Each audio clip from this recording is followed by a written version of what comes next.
Recovery, Kalyan Lakshmi recovery, ఇక చెప్పాలంటే చాలా ఉన్నాయి అధ్యక్ష. అధ్యక్ష గవర్నమెంట్ డెవలప్మెంట్ ఏజెంట్ ఉండాలి, రికవరీ ఏజెంట్ ఉండద్దు అధ్యక్ష. పోయి అది కూడా పేదవాళ్ళ మీద ప్రతాపం చూపెట్టడం అయితే మంచిది కాదు అధ్యక్ష.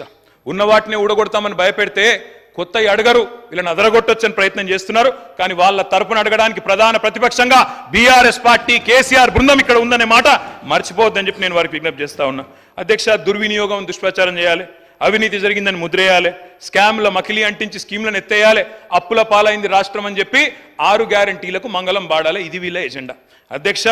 మేము వాళ్ళని వదిలిపెట్టాం అధ్యక్ష. రికవరీ చేయాల్సి వస్తే ప్రజలు చేయాలి అధ్యక్ష. రికవరీ ఏం రికవరీ చేయాలి అధ్యక్ష? వీళ్ళ మీద పెట్టాలి రికవరీ ఛార్జ్ షీట్. 2 లక్షల తులాల బంగారం బాకీ ఉన్నారు మీరు. కళ్యాణ లక్ష్మి కేసీఆర్ ఇస్తే మీదికెళ్ళి తులం బంగారం ఇస్తామని చెప్పి మహిళలకు సెంటిమెంట్ కొట్టిన అధ్యక్ష. వీళ్ళు ఏడబోయింది అధ్యక్ష మరి తులం బంగారం? మొన్న మా విప్ గారు సిరిసిల్లకు వచ్చి బ్రహ్మాండంగా కళ్యాణ లక్ష్మి చెక్కులు ఇచ్చినారు అధ్యక్ష. కేసీఆర్ గారి టైంలో ఇచ్చిన 1,116 తప్ప మరి తులం బంగారం విప్ గారికి దొరకలేదా? గవర్నమెంట్కి దొరకలేదా?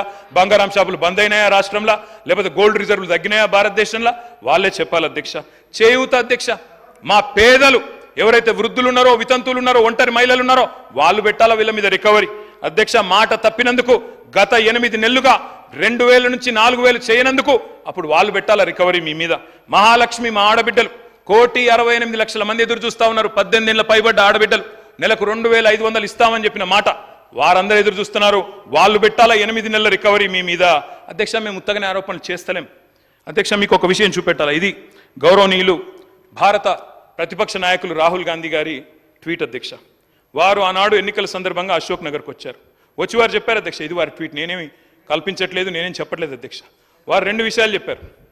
ఒకటేమో జాబ్ క్యాలెండర్ మొదటి సంవత్సరంలోనే 2 లక్షల ఉద్యోగాలు, ఇది రాహుల్ గాంధీ గ్యారంటీ అని చెప్పి ఒక ట్వీట్.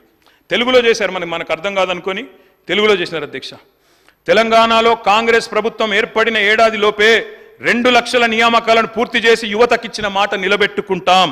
ఇది కాంగ్రెస్ నాయకులు పెద్దలు రాహుల్ గాంధీ గారు చేసిన ట్వీట్ అధ్యక్ష. యువతకిచ్చిన నేను వారికి పంపిస్తా ఉన్నాను తమరి ద్వారా అధ్యక్ష. నేను అడుగుతా ఉన్నా అధ్యక్ష, నిజంగా కూడా రాహుల్ గాంధీ గారు ట్వీట్ చూసిన తర్వాత, వీళ్ళ నిర్వాహకం చూసిన తర్వాత, ఆ జోసెఫ్ గోబెల్స్ అని ఒక ఆయన ఉంటుండేన అధ్యక్ష, ఎవరు ఆ జర్మనీలో, ఆయన గిన్న బతికుంటే అధ్యక్ష, ఎవరు వీళ్ళు ఇంత టాలెంటెడ్గా ఉన్నారు, వీళ్ళ దగ్గర ట్యూషన్ నేర్చుకుంటాను పోతుండేనేమో సార్ వీళ్ళ దగ్గరికి.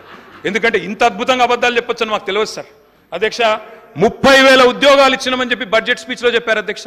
30,000 ఉద్యోగాలు. నేను అడుగుతా ఉన్నా అధ్యక్ష, 30,000 ఉద్యోగాలు ఎక్కడిచ్చారు సార్ అధ్యక్ష? ఐ రికమెండ్, నేను అక్కడ మొత్తం డేట్స్ ఉన్నాయి, నోటిఫికేషన్ ఎప్పుడు వచ్చింది, పరీక్ష ఎప్పుడు జరిగింది, మీరు ఎప్పుడు కాగితాలు ఇచ్చిన డేట్లు ఉన్నాయి చెప్పమంటే చెప్తా అధ్యక్ష. డేట్ స్టాఫ్ నర్స్ ఉద్యోగాలకు నోటిఫికేషన్ ఇచ్చింది 20 డిసెంబర్ 2022, పరీక్ష పెట్టింది ఆగస్టు 23, సింగరేణి ఉద్యోగాలు నోటిఫికేషన్ వచ్చింది జూన్ 22, తుది పరీక్ష పెట్టింది సెప్టెంబర్ 22, పోలీస్ కానిస్టేబుల్ ఉద్యోగాలకు నోటిఫికేషన్ ఏప్రిల్ 22, ప్రిలిమ్ పరీక్ష ఆగస్టు 22, ఫిజికల్ టెస్ట్ జనవరి 23, మెయిన్ పరీక్ష ఏప్రిల్ 23. ఇవన్నీ కలిపి 30,000 ఉద్యోగాలు మేమిచ్చినామని కేసీఆర్ గవర్నమెంట్లో పరీక్షలు పూర్తయ్యి మొత్తం జరిగిన తర్వాత ఇవాళ వచ్చి వీరు మేము ఉద్యోగాలు ఇస్తామని చెప్తున్నారు అధ్యక్ష. నేను వారిని ఒకటే అడుగుతా ఉన్నా అధ్యక్ష. 30,000 ఉద్యోగాలు ఇచ్చినామని చెప్పి బడ్జెట్ ప్రసంగంలో ప్రజలను తప్పుదోవ పట్టించినందుకు, తెలంగాణ యువతను తప్పుదోవ పట్టించినందుకు మీ మీద వేయాలి అధ్యక్ష ఛార్జ్ షీటు రికవరీ. ఇది కరెక్ట్ కాదు అధ్యక్ష. ఈ రకంగా యువతను తప్పుదోవ పట్టించడం అధ్యక్ష.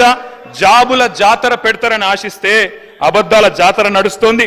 ఇంట్లో ఉన్న క్యాలెండర్ ఇంకో 4 నెలలు అయితే అది కూడా మారిపోతుంది, అయిపోతుంది. కానీ కాంగ్రెస్ చెప్పిన జాబ్ క్యాలెండర్ మాత్రం అత్తలేదు పత్తలేదు అధ్యక్ష. నేను అడుగుతా ఉన్నా, ఆ రోజు అశోక్ నగర్కి ఉస్మానియా యూనివర్సిటీకి పరుగులు పెడుతూ పోయినారు. డిప్యూటీ సీఎం గారు నేను అడుగుతా ఉన్నా, అయ్యా డిప్యూటీ సీఎం గారు, మీరు నేను హౌస్ అడ్జన్ కాగానే పోదాం అధ్యక్ష, అశోక్ నగర్కి పోదాం, మీ ముఖ్యమంత్రి గారు వస్తానంటే వారిని కూడా తీసుకొని పోదాం, సెక్యూరిటీ లేకుండా పోదాం, మంచిగా పర్సనల్గా పోదాం. పోయి అక్కడ ఉండే ఏ ఒక్క యువకుడు, ఏ ఒక్క యువతి, ఏ ఒక్క చెల్లెలు చెప్పినా, ఒక్క ఉద్యోగం అన్నా ఈ ప్రభుత్వం ఇచ్చిందని చెప్తే నేను అక్కడనే రాజీనామా చేసి వెళ్ళిపోతాను అధ్యక్ష. ఒక్క ఉద్యోగం రేవంత్ రెడ్డి గారి ప్రభుత్వం, కాంగ్రెస్ ప్రభుత్వం వచ్చినాక కొత్తగా ఇచ్చినాము అని ఏ ఒక్క యువతి గాని యువకుడు చెప్పినా నేను అక్కడే రాజీనామా చేసి రాజకీయ సన్యాసం తీసుకుంటా అధ్యక్ష. ఒక్కరు చెప్పినా నేను చెప్తా ఉన్నా అధ్యక్ష, అక్కడే సిటీ సెంట్రల్ లైబ్రరీలో ముఖ్యమంత్రి గారికి, ఉప ముఖ్యమంత్రి గారికి మా పార్టీ తరపున, తెలంగాణ యువత తరపున 1,00,000 మందితో పౌర సన్మానం కూడా పెడతామని చెప్పి నేను చెప్తా ఉన్నా అధ్యక్ష. ఈ రకంగా చెప్తాను అధ్యక్ష. 10 ఏళ్ళు కూడా ఏం చేసినామో చెప్తాను. ఇంత అద్భుతంగా అసెంబ్లీని పక్కదారి పట్టిస్తున్నారంటే ఆయన వాగ్దాటితోటి 10 ఏళ్లల్లా